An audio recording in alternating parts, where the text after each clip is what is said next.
Today let's learn about introduction to geometry. Here is an introduction. The word geometry comes from the Greek words geo means earth and then metron meaning measure. Geometry originally developed out of real world needs such as measuring the land and constructing buildings in ancient civilizations like Egypt and Mesopotamia. In simple words, geometry is a branch of mathematics that deals with shapes, size, positions, angles and dimension of things. And here is a basic definition.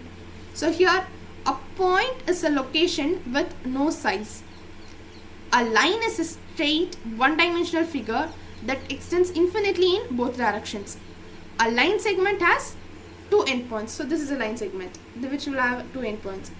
A line means it is a straight one-dimensional figure which extends infinitely. This will be plus infinity and this will be minus infinity.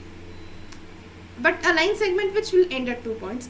And a plane is a flat two-dimensional surface that extends infinitely. And here are types of geometry.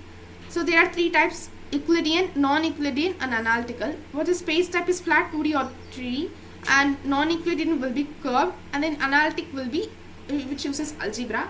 And here is the common use.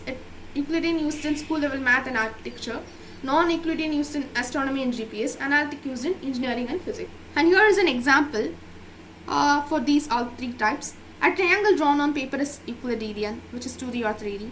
Earth's surface modeled as a sphere, which is non-Euclidean. And plotting a circle using equations in XY, which is analytical. And here are some real life applications also.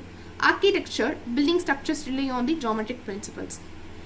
Navigation, GPS satellites use spherical geometry to pinpoint the locations. And here are some quick tips. To understand the equivalence axioms, like only one line passes through two distant points. Example, connecting two cities with a single route. That's what is about equivalent axioms.